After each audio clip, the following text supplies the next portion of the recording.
the live button because we're live. Boom. We're live on the internet. We're booping the internet. Boopy doopy doop on the internet. What? What are we doing? How are we doing? How's the cat contingent over there? Are we going to get some? If my dog cooperates, I'll hopefully have. Oh wait! Oh, there's a dog in the cone. In the cone of shame with the. Oh, look at that scar. Jeez. Oh boy. It's so it's just the two of us. Just the two of us today. Everybody else has other issues, and I also don't have a co-host for the other show tonight. So I have a guest. I do have a guest. Oh, okay. But I have had no answer from everybody else. So it's a weird night. Everybody's busy. But I'm here. I'm here every week. You got nothing else to do. I actually got asked to do something else tonight. I'm just like, yeah, that's not happening. That's not happening. Oh, and since we're streaming but not podcasting yet? Yes, we're pre-podcast. For Dudders. Ah! I get that picture today. Oh, that was wonderful. Oh, man. I'm gonna mention it at the beginning of the show. I got to mention it at the beginning of the show. I got to pull up her Instagram.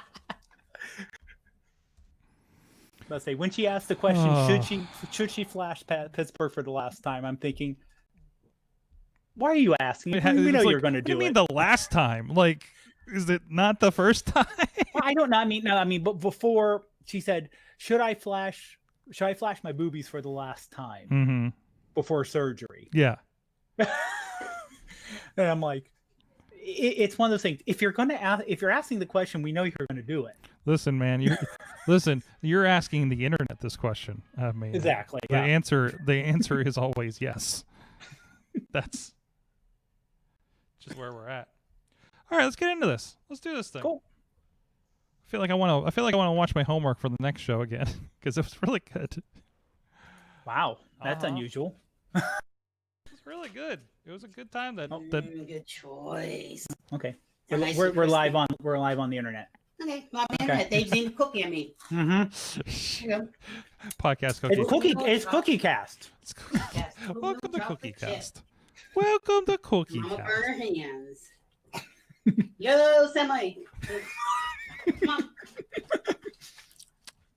I'm assuming you saw that. I was looking away, unfortunately. No, I mean, someone mispronouncing Yosemite as Yosemite. Oh boy, this is gonna be fun. All right, here we go. Oh, let's hit record over here. Let's hit record here. Oh, let's actually hit record assignments. Is that recording? That should do. Hey guys, it's time to get geeky, get awesome. It is the AwesomeCast 506. I'm Mike Sorg at Sorgatron on the Twitter, and I do have a dog cam this week. It's just dog butt peeking out from behind that computer over there, but either way, we'll see how that goes during the course of the show. Also with me, his dog just had surgery.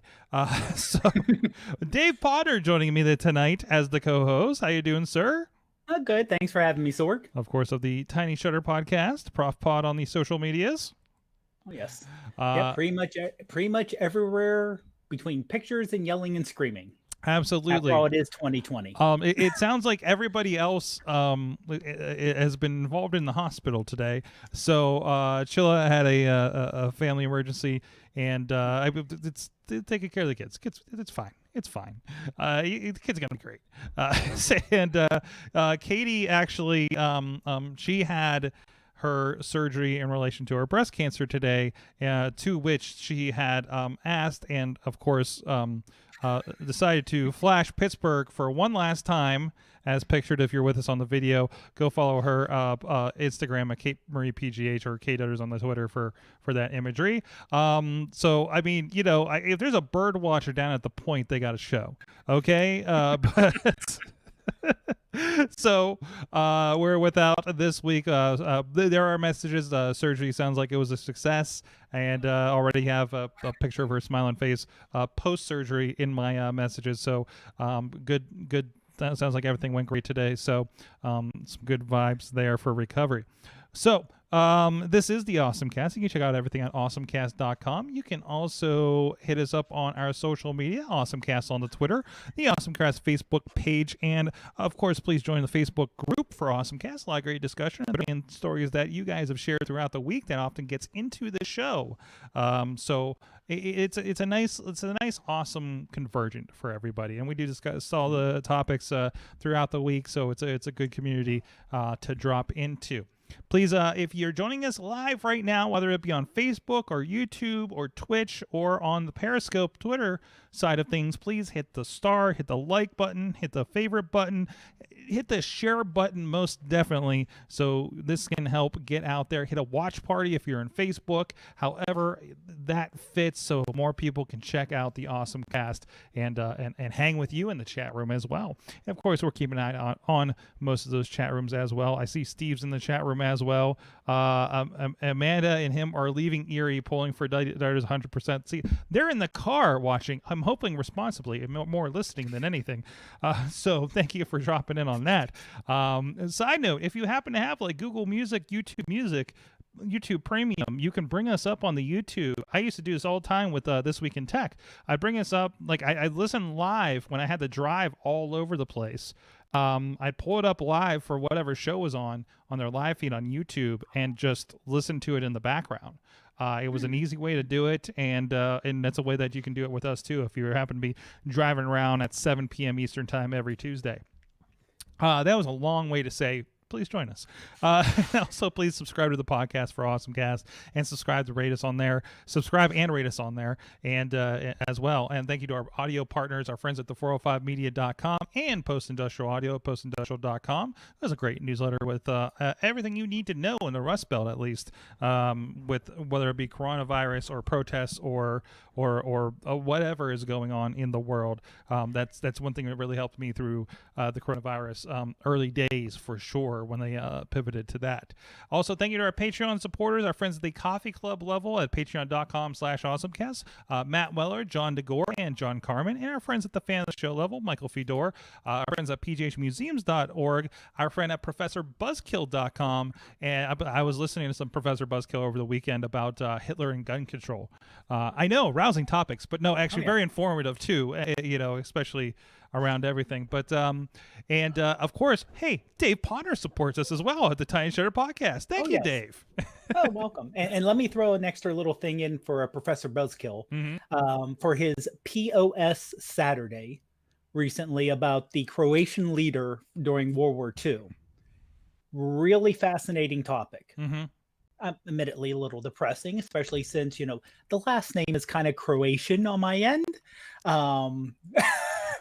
Didn't know that, but so I've always had this, like, I'll see a topic and think, man, I don't know if that's anything I really know or care about, to care about, right? But it's without fail, if I jump into it, I will be informed and entertained. So it's worth it every time I do jump in. Like something like that. What Croatian? What was it? Croatian? It was actually the Croatian leader during World War II who was a Nazi sympathizer. That the Nazis actually told him, "You're a little too enthusiastic. Maybe you should slow down the genocide. But you're a little too much for us." So if it was like just Croatian dictator, like I wouldn't have jumped into it. No. But you already got me more interested in it. So but anyways, so shout out to all of our friends of the shows there. A lot of podcasts and websites, friends that have been supporting us, and that's really appreciated.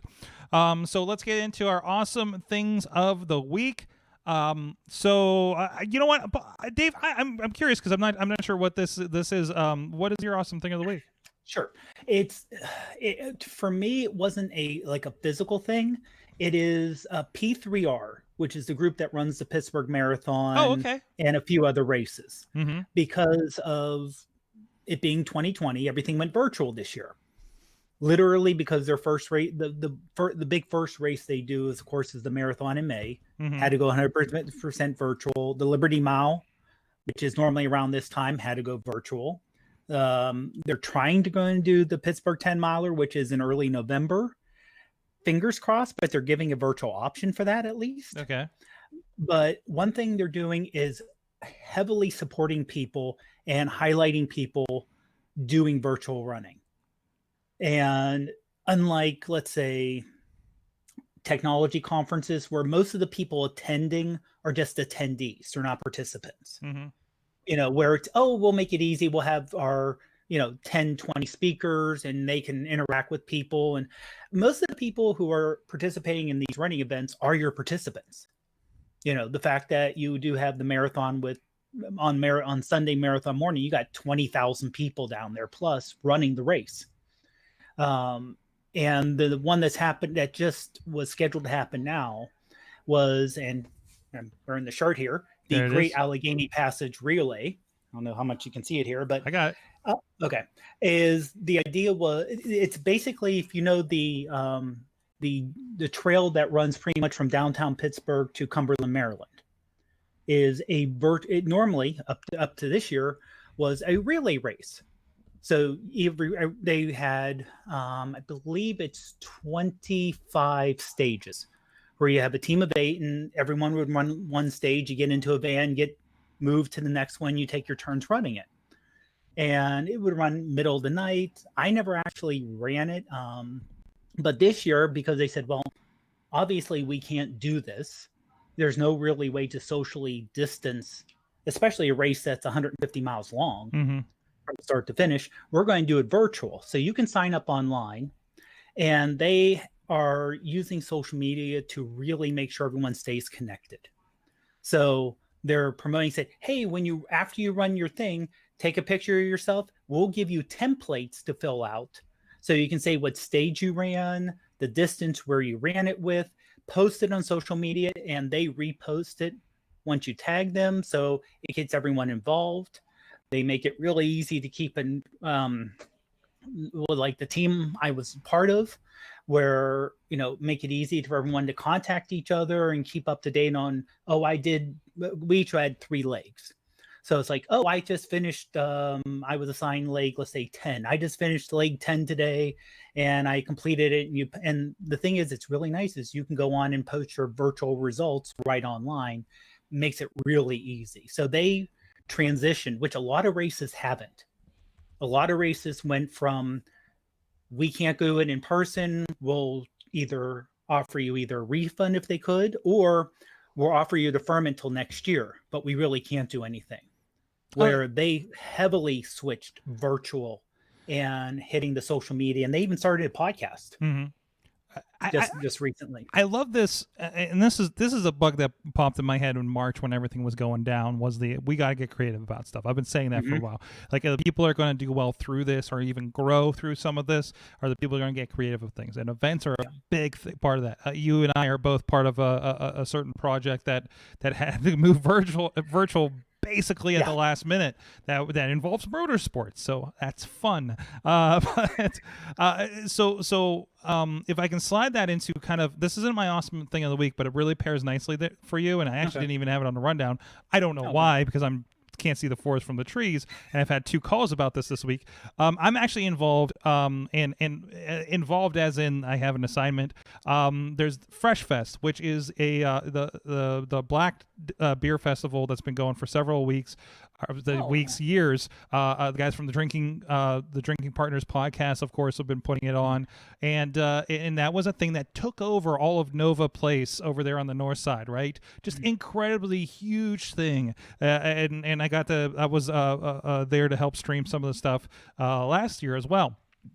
And they've been changing things up where, again, everything went digital. I know Amanda that's out there listening right now, but she's driving responsibly while Steve is watching in the car. From what I understand, that was assured of me in the chat room.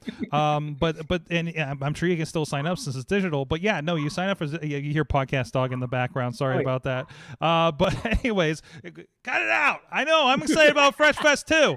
But FreshFestDigifest.com is where you go. There you get your digital ticket, and I believe you also get 2 packs, 4 styles, 8 beers, 16 breweries, 25 states. So you actually get, through the app, you get live music, or live painters, musical acts, breweries, interviews, all kinds of stuff. going on, DJs, speakers. Where I'm at, we're going to be at a brewery where there's going to be a lot of interviews and some Zoom interviews happening as well. That will be conducting. So like that's what that's a cool thing. And there's like 6 or 7 channels of content that's going to be going on. You just flip through to the day. It's like when you talk about the old PodCamp or a conference where you just have these tracks instead of going from room to room. So easier on your feet. And you can have a brew at home along with this, I think, along with it. I don't know how that's happening. I wasn't sure about how they were pulling their small business workshops, collaborations. So I know, again, Amanda's out there, and she's taken part of it and has her ticket for this weekend as well. So, but no, again, something that said, hey, we can throw this out for the year or we can figure out a new way to do it. So, and like you said, so people, you really just had to get creative. You have to step out of your, say, okay, we have to do something different this year. And admittedly, I think I don't want to say smaller the organization, the easier it is. But if you're an organization of 10 to 15 people, let's say, or not, you're not talking hundreds. It's easy for everyone to get together and say, okay, here's where we're at. This is where we're going to reposition, and everyone gets on board versus we're a team. Let's say you're a company of 400 to 500.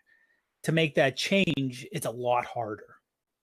Absolutely. It depends. It depends on how good you are at pivoting, right? Again, it's easier to pivot a smaller ship, but also where are your assets? I mean, there was a conversation about somebody else is doing something similar. Like, we talk about the cost of streaming versus the cost of the venue where everybody would attend. It was like, well, think about how much you're paying for whatever goes into all these people showing up in one place. Not knowing your funds, can that just shift over here to what the streaming in the cost to do a production that people can enjoy from home would be?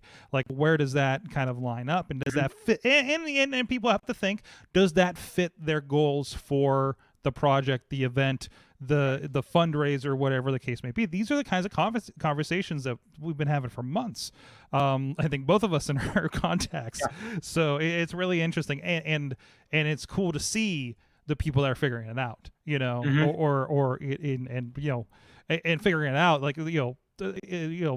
there's a lot of planning, and I'm sure everything will go great, but there's also a lot of learning too about what does and doesn't work when you start adapting things like this, across the board. There's a lot of we've seen this with professional wrestling over the last several months. There's a lot of misses along with the hits. So a lot of adaptation, and I'm not even saying the indie guys, from the indie guys to the WWEs, there have been hits and misses. So it's been interesting. So my actual awesome thing of the week, again, a side thing, and shout out to the guys at Fresh Fest, just some really, really cool stuff going on out there. I was really interested in this article. Of course, we've been talking about for weeks now, and I love the idea and subscribe to GeForce Now so I can play, which is up to 49 of my 250 Steam games are on there now. So a side awesome thing. If you log in with your Steam account, it will actually sync with your Steam account what games are available on GeForce Now, which is great. Which I don't even have. I'm just not going to look to the list and search for stuff. It's like, oh, cool, there's that game that I didn't even think about looking for in this, and now I'm going to play it on GeForce Now. Of course, we talk about xCloud and other things, but this was a story where. And this is my biggest takeaway. The story itself is talking about how, I'll accept all cookies.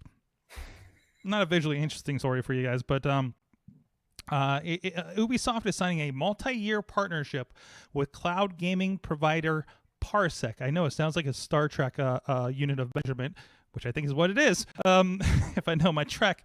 But it was also, I've been watching and reading a lot of space stuff lately. But anyways, I watched Another Life with Starbuck from Battlestar Galactica.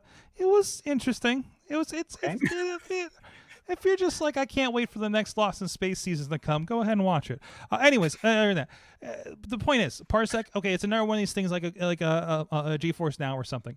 But so what they did with it, Ubisoft had their event a couple weeks ago, right? And they unveiled, more stuff about Assassin's Creed Valhalla and the next Watch Dogs game, Legion, right? That all should be coming out on your new Xboxes, PlayStations, whatever the case may be.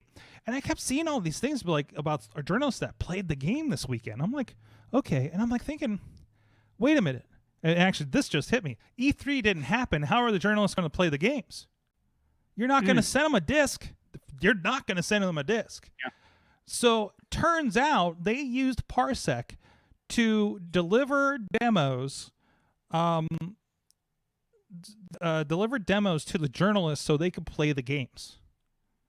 So now you gave that access to a journalist, which you can rescind access, and that won't get passed around, right? Ideally, I mean, within a certain time, you can like give it to us. Here, try to play a new Assassin's Creed, buddy of mine, without his credentials. So that is a really smart way, and we're at that point where you can do that digital delivery like that, right? Like here's this. It's not downloading to your computer that you can hack at or something. It's just digitally delivered, streaming at that point of moment.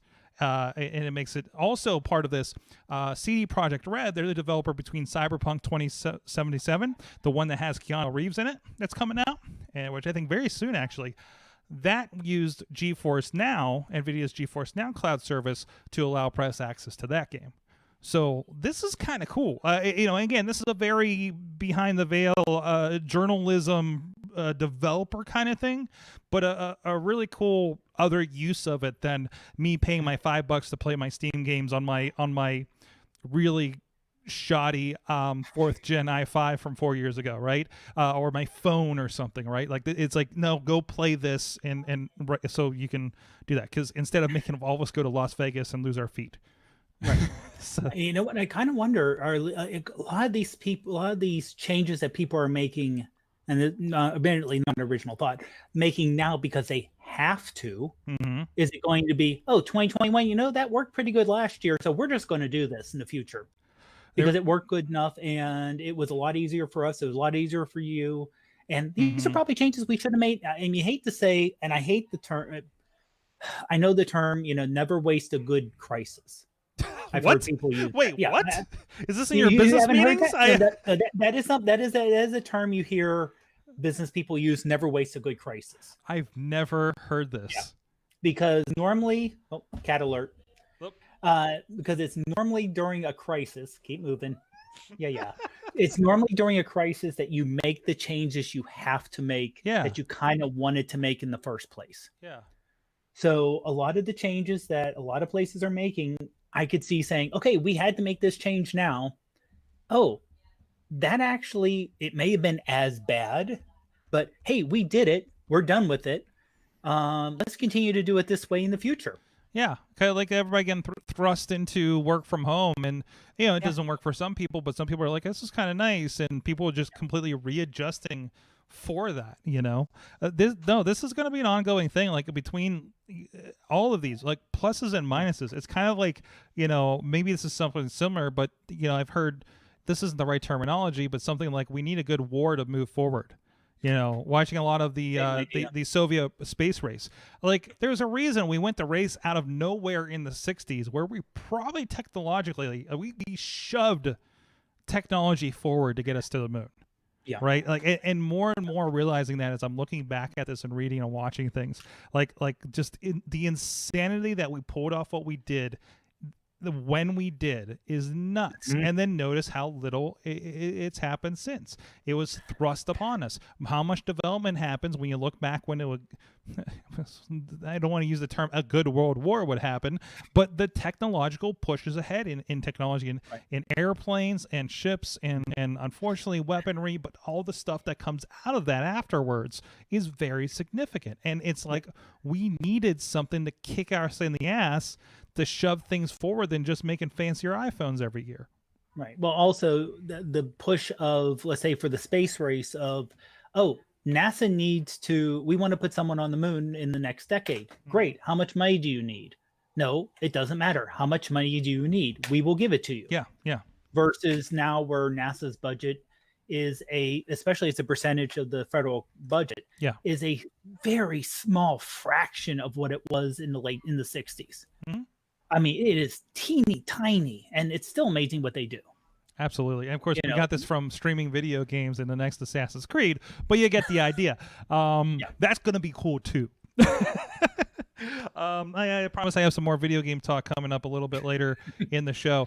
But anyways, I want to give a shout out to our good friends at Slice on Broadway, supporting Pittsburgh podcasting with the perfect pepperoni pizza from their 3 locations. They have retracted from PNC Park. That's okay. Nobody else is there, and even a good Pirates game. But Beachview, Carnegie, and the East End are our friends up there doing real good. I need to dig up. We talked about this again when Beastman invaded a while ago, and I need to pop that video up again. And the only one I saw was under privacy. But our good friends down there, of course, I've been hearing great things about them being supported with the pandemic and everything.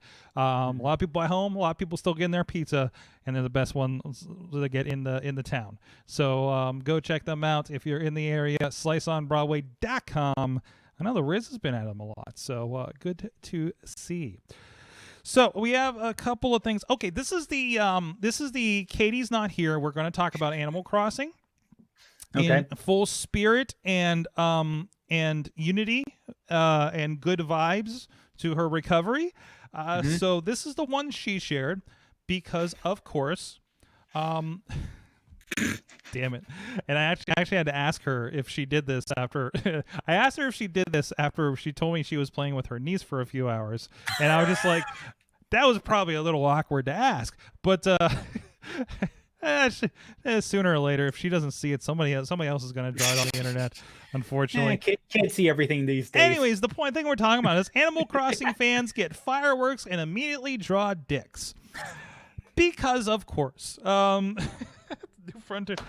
somebody also typed out bitch apparently in the sky and fireworks. So, of course. I mean, wasn't there a thing? Yep, there's one too. Yep. Wow, that's actually impressive. That's kind of cool. Can I get real dick fireworks? That is. I didn't actually look at these pictures, and of course they didn't put it. These are videos actually, so you can see them in their full glory here. Okay, those are a little different. Let's see. Yeah, there's a rocket ship going off with the 2 boosters on the back. Most definitely. That's all it is. That's just Yep. That's just Austin Powers. Yep. Yeah, exactly. So there was that, and then this. Of course, I read this, and it didn't mean what I thought what I thought it did. Animal Crossing characters can hilariously eat shit again. I thought it was like, are they eating poop in Animal Crossing? But apparently, it's the ability that if you run and lose your balance, you'll just like go face first into the dirt. Apparently, they took it away. But it's time. The greatest addition to the Island Gateway Simulator: tripping. It says here, according to Kotaku. But man, thank you, Animal Crossing, just for you don't even have to have a Nintendo, and it's by the way, also follow up because we talked about the Analog Pocket last week. Went on sale yesterday, and sold out basically immediately. Here I didn't know when they would put out their old like Super Nintendos and stuff like that, you would buy them for like I don't know if the time was the pricing was exactly quoted, but they said you buy this thing for $500 off of their website and immediately you can turn around and double that on eBay. So, wow. I mean, but that's just these guys. I mean, you saw that thing last week on the show. If you're looking at the visuals, that is like a nice piece of plastic or steel or whatever they're making that thing out of. Like they are not pulling any punches, which also probably means this is highly limited. So, if you didn't get that thing, good luck. Apparently, so I hope. Not that somebody buys them, but like they merge with somebody that can like just grow those yields. You know, that we can readily say, oh, hey, I have $200 now. I'm going to get my Game Boy on with that. So, and this was a player that would play Game Boy, all the Game Boy up through Advance, Color Advance, and adapters to get Game Gear, Atari, Lynx, and Neo Geo Pocket kind of stuff. So it looked incredible, but apparently completely inaccessible. So. Was this yours, Dave? Google announces the Pixel 4a phone. Yeah, this is their cheap It's still $350, which is cheap for the phone you're getting. Mm-hmm. So it's your Pixel 4a phone. So it's your plastic back. It's not your top of the line phone, but it's, from what I'm reading with the specs and everything, it's a good phone. It's not expandable memory, but it's 128 gigs you're getting for $350. Oh, jeez, yeah. Yeah, it's single camera in the back, but because it's Google, they can do the night mode on theirs, and they can do the portrait computationally, so you don't need two cameras. And now the question is, if you're looking, let's say you're an Android person and you're looking for a Pixel phone. Now, if I was an Android person, I would look for a Pixel phone because they get updates versus everyone else, just because of the way it's set up. The thing is, do you want 5G or not? This does not have 5G. They are coming out with a 5G version later this year for, I think it's $150 more. So, also the question, are you in a place where it matters? Right? Are you in a place that it matters? For pretty much everyone in the US, the answer is no. 5G really won't matter for a year or two. Do we even have it in Pittsburgh yet? At any capacity that we aware of? I have no idea, but I'm guessing someone can pretty much boast and say, hey, we have 5G coverage in Pittsburgh in this corner of downtown. If you move 4 feet that way, you'll lose 5G. But in this spot right here, we're going to put a dot on the ground. In this 6-foot dot, you have 5G incredible speed. So kind of like when LTE came out, where it was really limited and people were calling it, AT&T, which I have, all of a sudden, hey, you have, you have 4G, and like, no, I don't. You're just calling your really fast 3G, 4G because marketing. You mean like my 5GE I have right now? Yeah. No, that's not what that is. No. And honestly, the problem is that, as far as I understand, the really quick 5G doesn't work well through walls. And the one that works well through walls it's still faster than what you're getting now, but it's still not that fast. And honestly, for what most people are using their phones for, you don't need 5G right now. No. I mean, literally, YouTube, they can do 4K, but if you still have limits on your plan, you're just going to burn through your limits a lot more. This is unless you can imagine a use case that's probably work related that you're going to burn that and make it happen. This is something that you sit on, and you'll get 5G, real 5G, when you upgrade appropriately, and it's at that point. You're not there. There's not going to be. I cannot imagine a use case that were like, hey, there's a Sept, but it only works on 5G. I don't think that's happening. No. I can see things working better and downloads working. Like I said, I can see definitely mobile hotspots. Yeah. So something like that. Like, I need a video stream anywhere, but it's like, well, you're not, because it's not anywhere. Or like LTE. I would argue that LTE hasn't really, didn't have a killer app that you needed to get on or anything. It just kind of everything is a steadily increasing curve, as opposed to other curves that are problematic right now. And if you just ride that curve up, by the time you get to the technological next step, like, there'll be stuff for you to get that next step. So so don't worry about that. Don't buy into the buzz with this stuff, because you don't need 5G if you live out in the boonies. Don't even bother. If you basically, unless you do a lot downtown in a metropolitan area, you probably shouldn't even consider it. No. So, and honestly, I hate to say it, but that's if being out. If you're someone who works in an office that you can get on the Wi-Fi is still going to be quicker, because you're going to be inside and you don't have to worry about walls. So, I mean, honestly, I hold on to my phone pretty long. In fact, I am one payment away from paying it off. I am too, and I'm not expecting to get one in September unless something dire happens. Actually, that's a story that isn't up there, but that's right. Maybe October actually. No, it's official. Yeah, Apple did had to come out because FEC because they won't hit September. That's going to affect their current quarter earnings. So they officially had to come out and say, we're coming out with a new iPhone. Don't kill us. But it's not going to be till October. What? Things aren't going to be the same as they have been for the last 8 years? What are you talking about? Shocking. What? What? Also, no lines. Oh, they've actually kind of were really good about abolishing the lines anyways. So while we're getting better at that. While we're mentioning Apple and technological advancement, Podnar, apparently you were telling me that there's some updates to the Apple Mac camera. Yes. This is only for the 27-inch iMac. Oh, good. So since you paid so much money for that thing. Yeah.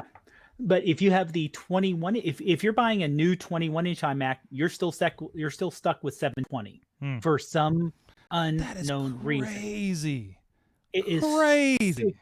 Now, admittedly, mine's 720, and I think my quality is decent. And to be fair, like we only broadcast the 720 because that's all. Like last I knew, Facebook and most outlets will take for our streaming capabilities on the show, but it's almost at this point, where are you getting 720p front-facing cameras, given that most phones have at least 1080?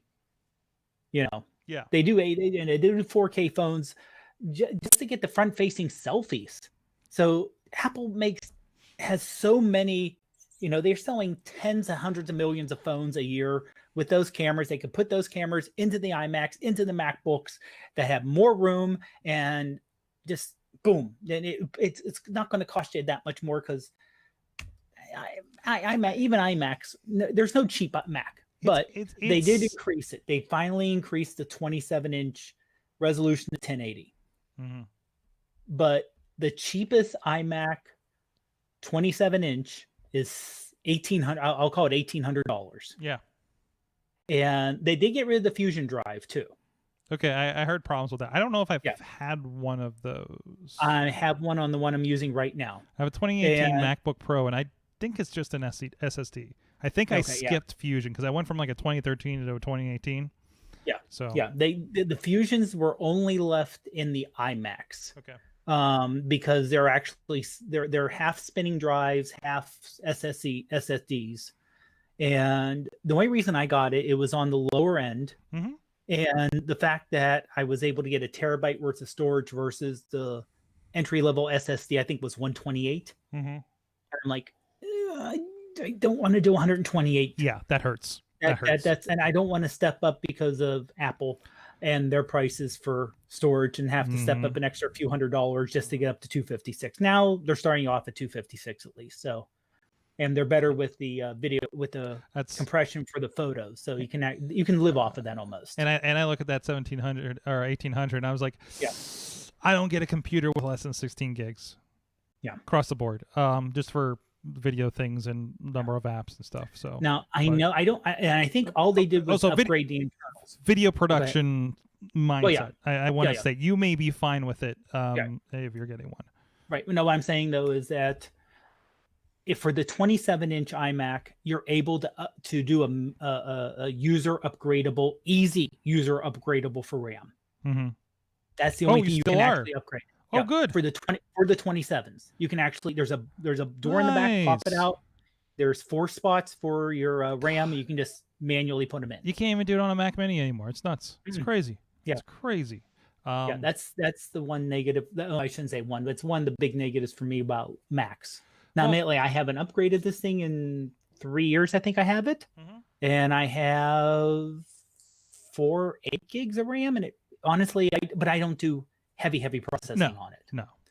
It and the main reason I got it honestly was the 27-inch screen. Yeah. And using it as basically an extra TV. Are you using your iMac camera right now? Yeah. Okay. So you didn't throw a Logitech on it or anything. So of course, and then I mean, you guys of course are seeing me through a professional camera on the broadcast, but I don't even think I'm 720 on this one that's coming to you, Dave. This is This is an old Logitech. This is an old. I know everything just got crazy for you. This is how the remote people see me, and this is like I don't even know what era this is. It's hard to even get a model number off of it, but it's 2 megapixels. 2 megapixels. What is that? He's just hurting at that one. Oops, I left the wire. Yeah, that's. Hold on a second.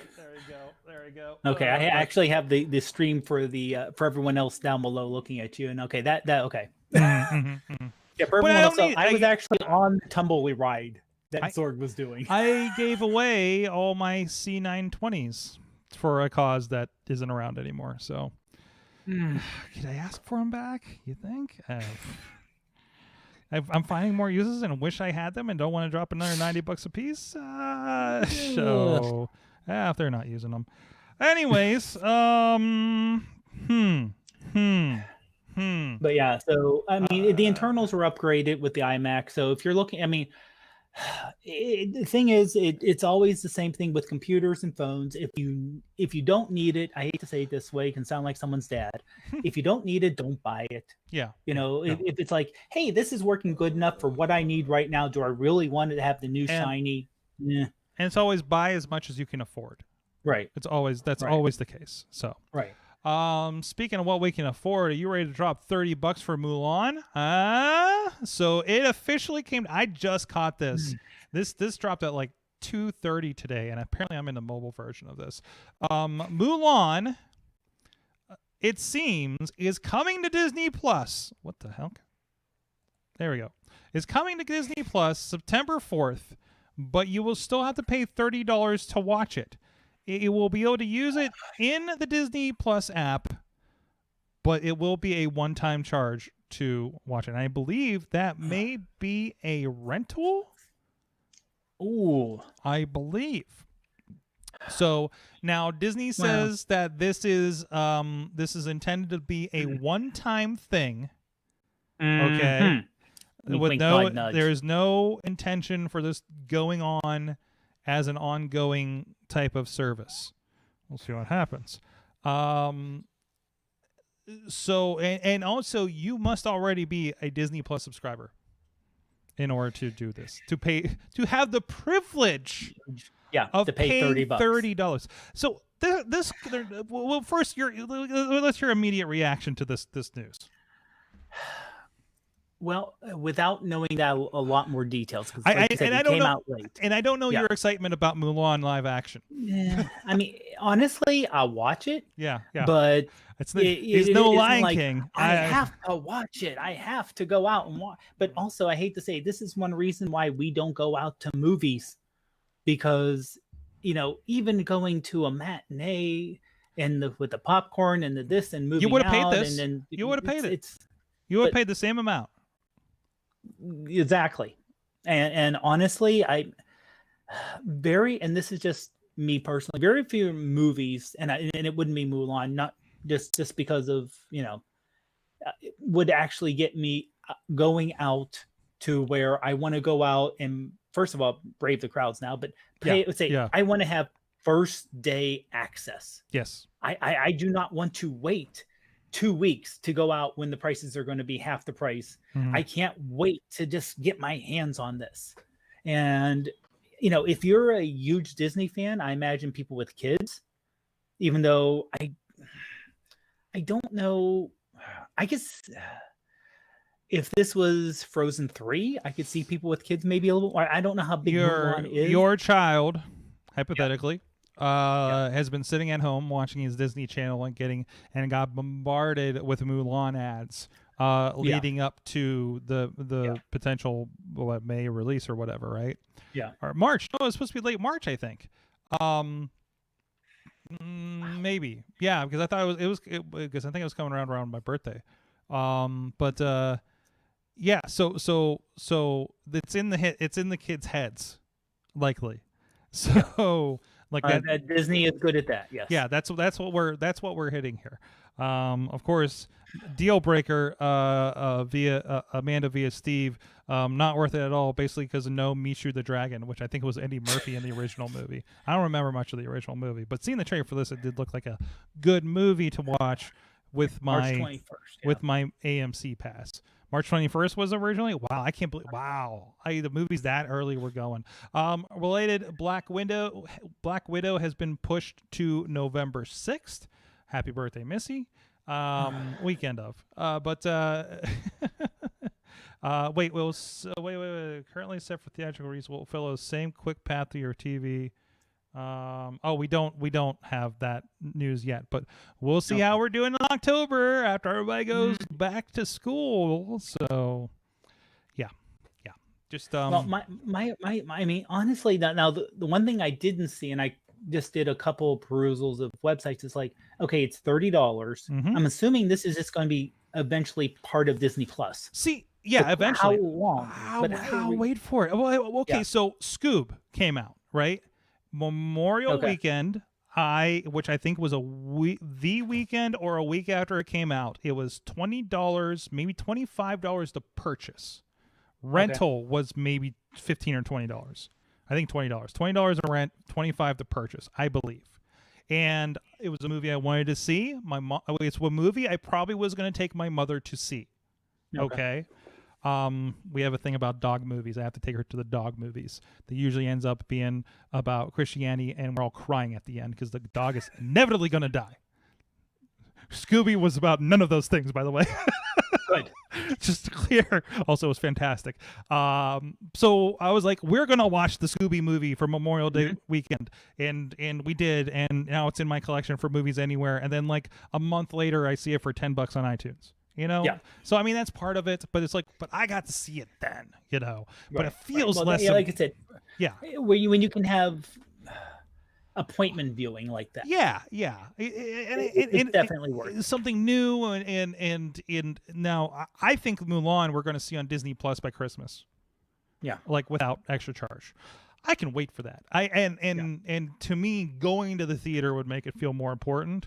I get kids and everything is a different thing, but that's one thing. I mean, after all, we just recently saw the live action Dumbo on Disney Plus, and when we were watching it, Ruth said, "I don't remember seeing the cartoon." But good news, or if she saw it, it's been so long. So we said, "Okay, well, we'll watch the cartoon." It is quite different. Oh, and it was like, this has nothing, literally, other than the fact there's an elephant and a mouse. There's literally no relation between the two. There is some fun allusions to some of the mice, and if I recall, the crows would be problematic today. I believe. Yeah. So. Well, I'll say this. I saw a couple different people. I saw some African-American entertainers come out and say, yes, even though the crows were supposed to be basically blackface entertainers, the portrayal was not a negative portrayal. Okay. And again, just member berries. I just remember reading that when it came out and everything. But and I mean, I saw people say, that's supposed to represent blackface minstrel shows. But there's also no talking animals, anything like that, right? No. So I mean, that's goes along with it. I mean, it literally was like, okay, it was fine. Other than the flying elephant, there's literally nothing in. That is nice though, because I feel I can go watch the new Lion King, and then I can go watch the original Lion King. Like, I love that that ability is there. But anyways, I need to move on with this because who knows what's happening with other movies. My friend that works at a theater, he's watching that comeback date continue to push back, and has been. I think the earliest date he got was like late June when we had the original Tenet date. And it's been like every 2 weeks it gets pushed back another few weeks as these cancellations keep coming. And I can't imagine a mass of people going to the movie theaters before Christmas. I really can't. Well, let me say this, and I can see if the theater owner would open up, I could see people going out. And some independents have. So I can see that just looking at when I see pictures of people who are on crowded beaches. I know outdoors, but still, not even close. I can see where if you said, "Hey, movie theater, we can't show the lace because they're not releasing it to us, but we're going to show this. You can come out." Like I know this is kind of related to this local theater. To me, the Oaks in Oakmont, you can rent that out. I saw that for private parties. So that, and admittedly, the Oaks is not a first run theater. No, not anymore. It's mostly live events. It's mostly live events. I think I like saw Bubba Hotep there. Bruce Campbell movie. No. Now, most of the time I go there, it's because of live events or drag bingo. And they usually have that's where I believe when Kevin Smith was has movies and has his speaking afterwards that you can get. Yeah.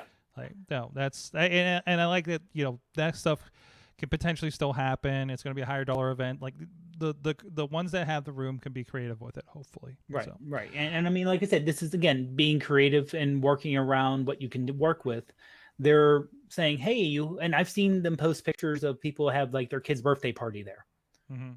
Because you have access to the movie equipment, you have access to the snack bar, and it's a big enough theater. It's if it seats a few hundred, it's one of these old theaters, single thing theaters that actually survived and was I don't want to say repurposed. But Hollywood Theater was great for this too, and I loved going to it until there was a shakedown on ownership down there.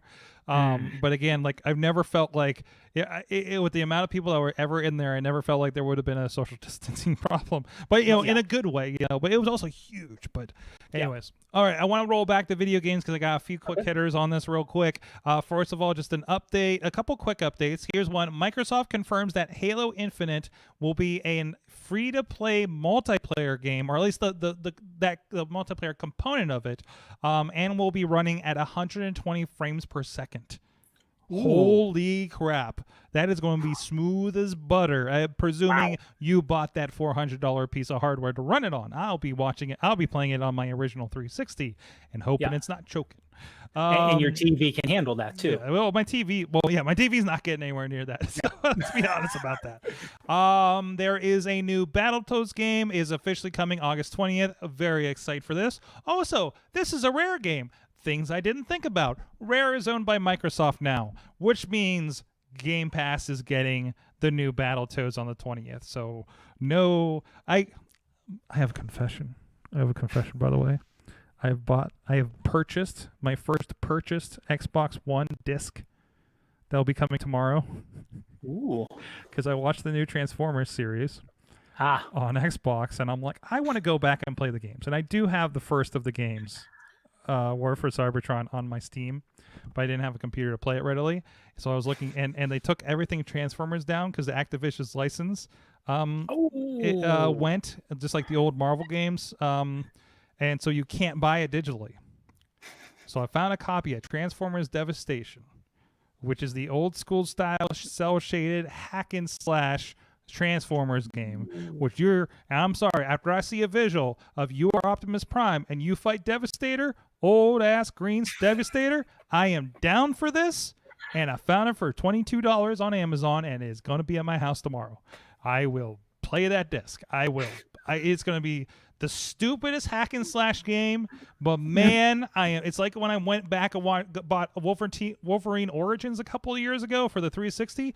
Horrible movie, fantastic game. Fantastic game, hack and slash game.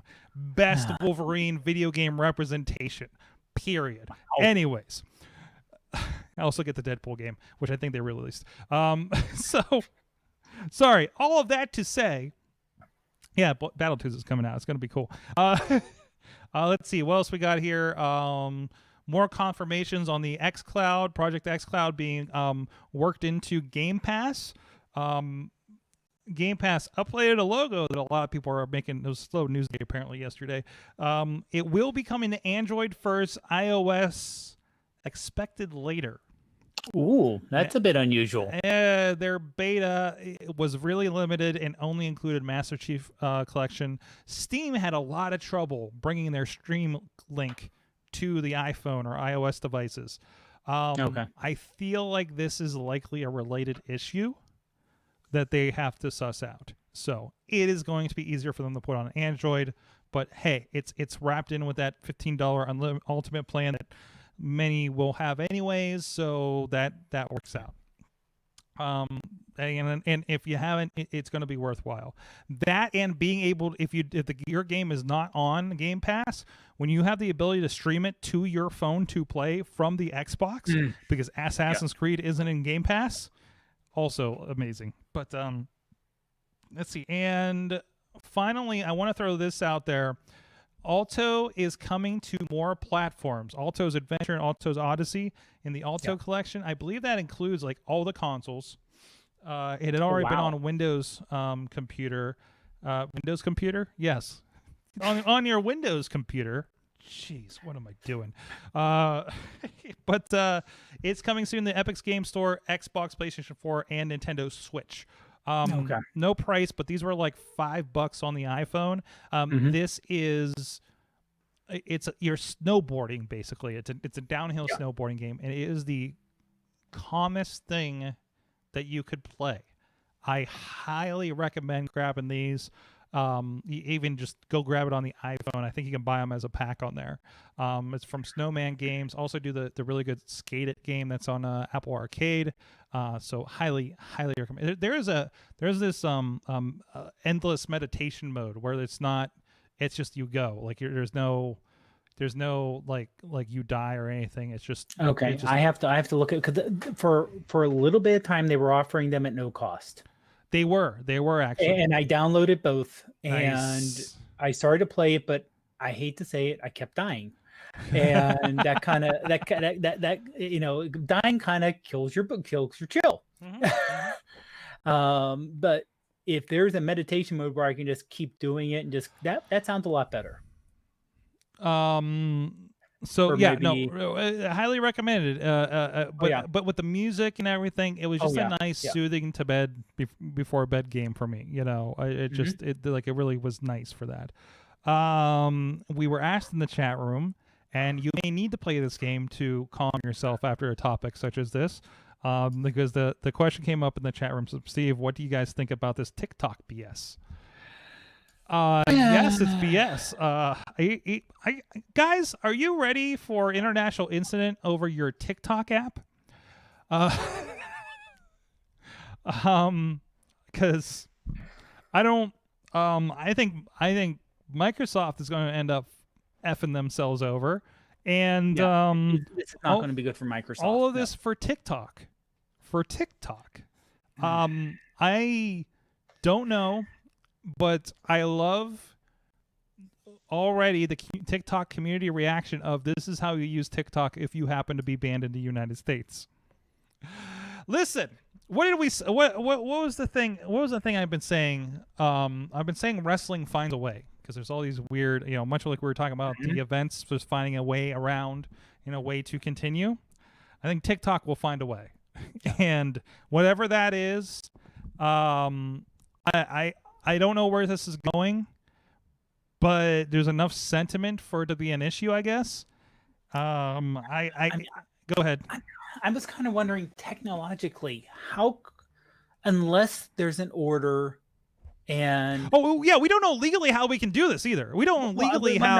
I would say A, legally, B, technologically. How could you do it? Because yes, if it's through the iOS store and the Android store, they can remove it. That's assuming you don't have an Android that you sideloaded it on. But here's this TikTok video showing you how to tell your phone that you're in Canada. Yeah, there's VPNs. It's not that hard. No. And VPNs and all kinds of things. If people are going to TikTok, and if you tell a 13-year-old they can't do something on their computer, guess what they're going to do? Figuring out a way around whatever you set up. I still remember when we figured a way around all of the front ends on all of the computers that they had installed in the library to play Minesweeper. Because they said you can't play Minesweeper, and we said... Yes, I will, because I'm a teenager, and you're not going to tell me what to do, and I know how a damn computer works. And generally, the olds which I'm close to, but the olds don't, Mm-hmm. or they don't understand you. Like I said, no, I don't. Forget about legally. I hate to say legally, that'll be in the courts, and if they'll be battled out for months and months and months and months and months until it's basically a moot point. Or people just lose interest in it and then move on. There will be TikTok. There will be people TikToking on election day. That's what I'm fairly confident in that. Yeah. You like that? We did that without entirely getting political. I think.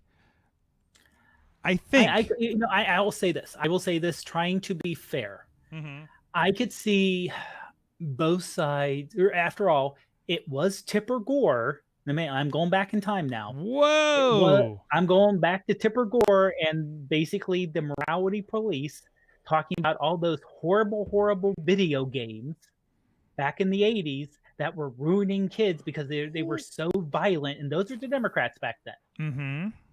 Who were saying, we have to make sure we have to do something about these video games and how they're ruining these kids with all this violence everywhere. Yep. And even they were like, shut up, and not respectfully to as a human being, but you don't know what you're talking about. Shut up, sit down. Same thing. Now, you don't know what you're talking now. Yeah. Still an awesome thing and still political. If I can throw in with this while we're at it. Go catch some highlights and best ofs the congressional hearings with the big wigs from all the companies. It is pretty fantastic when you go back and look at that, and people make like some interesting notes and comparisons. It's very revealing. It will either enforce or help reconstruct an opinion you had about companies. It will if you have an interest of what is Google doing to us? Is Facebook the devil? It's and of course there's a lot of bullshit in there too, but it's worthwhile to at least know what happened and some of the highlights. Just go check some write-ups on, I don't know, Engadget, Verge, things like that, or whatever your technically minded source of news may be. And they should have some good roles with it. So yeah. And yes, it's a good job on this. It's not about China. It's about Tulsa. Yeah. I just and once again, it seems to be all some people want to talk about, but I think there's more important for things for us to be hemming and hawing about than TikTok, especially these days. And the reason I can't have Dave Podnar in my studio to do this. Yeah. And the fact that your test took 2 weeks to come back. And my test took over 2 weeks to come back. Over 2 weeks to figure out if I could pupil again. Yeah. I know somebody that had symptoms, and it took him 2 days longer than me to get his back. So, yeah, I mean, cool. We would have known why or how things happen. So I don't know. Yeah. It's if only you were a professional sports athlete, you could have same day tests. I know. Or okay, we're turning into another podcast, and I don't want to do that. But I will say, since I'm down this road, I'm just going to throw out some plugs of things that I heard from other podcasts. Back to Work is a podcast I listen to sometimes, and they recommend another podcast called You Are Not So Smart. And I did listen to their one about masks and why masks are such a big topic right now. So that is worth a listen. And I think this show generally deals with confirmation bias. From what I understand. So I'm a longtime listener of You Are Not So Smart. Okay. And it is deep dive. The guy is very entertaining. The host, he's very entertaining. Been doing it for a long time. And a lot of it is confirmation bias and going kind of behind the how the headlines, most headlines are only very shallow. He does a very, very deep dive. Yeah. It was an hour and a half on masks. Yeah. And it's not just about masks. It's about like, how did we get here? Why is this happening? It's talking about the us versus them. It's very, the mixed messaging that happened at the beginning of this. So it is in which I was waiting for it, because when we got the weird messaging around late March, I'm just like, we're going to analyze this in July and be like, well, this is what happened. And it's happening right now. Also, as you mentioned, new podcast from Professor Buzzkill, not on our network, by the way. We do the disclaimer client of Psychic Media Services here and there, but we don't do the podcast for them. They're not on our network or anything, but definitely worthwhile. We also good when we talk about, especially if you're trying to sort your mind on issues of today, like systematic racism, Confederate statues, slavery, World War II, gun control, like through the scope of, and you hear like a politician or somebody on a talk show spouting something like, first thing Hitler did was take away his guns. Find out why that's untrue when you hear that. And, and he's really good about being, especially lately, very on topic when something like that comes up, to roll that back into, okay, everybody's saying this on CNN, Fox News, whatever. What did Hitler do? And and the point is, no, not really. Actually gave rights for guns, mostly. But listen to that for that deal. Yeah. Spoiler alert. Get more details there. Yes. So get smarter, and also listen to John Oliver. He had a really good piece on history this week. So, random plugs. Dave, give me your random plug while we're at it. Okay. Well, for myself, it would be Prof Pod on. As I said on our podcast, Tiny Shutter Podcast, available pretty much everywhere since we switched to Anchor for our back end. Woohoo. So we're not just iTunes anymore, even though we're majority. After all, we're a show about iPhone photography. We still have a couple Android listeners, and we appreciate those people. Still have a couple. We still have a few, and we appreciate them. They're nice people. They're just, confused. That's all. That's how we talk about them. They're confused. But there's nice people on both platforms. We love everybody. But yeah, pretty much on Instagram for pretty much more photography based things. My photos also go over to Twitter, but I get a lot more yelling and screaming on Twitter. Yeah. Oh yeah, you do. Yeah, you do. Yeah. And like I said, tinyshutter.com for the podcast. And then you can get links to everything from the website there for the podcast. Side note. Sorry, follow up from what we're talking about. Amanda said that Tim Cook looked bored as fuck. Oh, I said, oh shit, I wasn't supposed to say that. I was supposed to say the letters. That's what happens when Missy's not in the office. Oh, she hasn't been a producer on this show in like 3 months. Come on. We've been left to our devices for a while before she went to California. She's officially been in California for a month, by the way. So I don't know why I'm telling you this. I'm lonely. Yeah. You know what? Hopefully you're better off, and to bring another podcast in, hopefully you're better off than Scott Johnson. It's okay. We got Sleeping Dog over here to keep me company. And guys, hopefully it's more energetic for the next one. Oh, I'm going to stop barking at crap. So thank you guys for joining us. It's been the AwesomeCast. Please check out everything. Thank you, Dave, for joining me and filling in both of my co-hosts, apparently. We'll see you guys next week in some shape or form. Hopefully everybody's recovered from their hospital visits by then, including Dave's dog. We'll see you then. You've been our awesome audience. Have an awesome week. All right, guys. Officially not on anything. I'm just so mad. Also, follow Sam Panico, because when a certain person yells on Twitter, he also yells, and it's hilarious. He just who's that? Shirley Doe. You know him as. Oh, okay. Sam Panico. Okay. Gotcha. Also, Shirley Doe's real name is Sam Panico, which is which you would think was his wrestling name. Yeah, seriously. But it's one of those like, wait, that okay, but yes. So and if you don't know, he's BNS about movies. Yes, also great stuff. He apparently watched every Fast and the Furious movie this weekend. And reviews Not were the worst dropping thing all to week do. on Not it. the worst thing to do. I asked him, and last I knew, he did not come down from the adrenaline.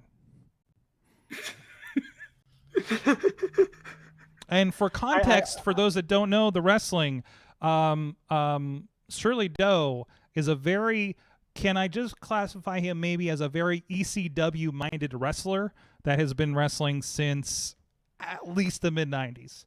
Yeah. So this is for context. Can we say horror show? I mean that in a good way, not in the WWE yeah, way. I mean he's a very Rob Zombie-esque kind of thing. Had the X on his forehead kind of deal. Mm-hmm. He did a show with us on the network. Doe and Duke's Hardcore Memories, talking about ECW. So bnsaboutmovies.com, definitely awesome. And then I learned that me and him are around the same age, or within 6 months of each other. I will in not terms of age. I will not turn down Timbits. I'm just gonna say I will not turn down Timbits. I'm sorry, what was that? You're about the same age? But we're around the same age. We're only like 6 months apart. Seems to make sense. Yeah. Because you're dropping Tipper Gore references that are Yeah. blowing over my head. I'm just like, I recall you have a couple of years on me. So Yeah. Well, I was also one of those weird kids who were into politics when I was like in high school and. Oh, we younger. had this discussion recently. That's right. Yeah. All right, Dave. I'm gonna let you go so I can go prep and not sit in the chair for a little bit.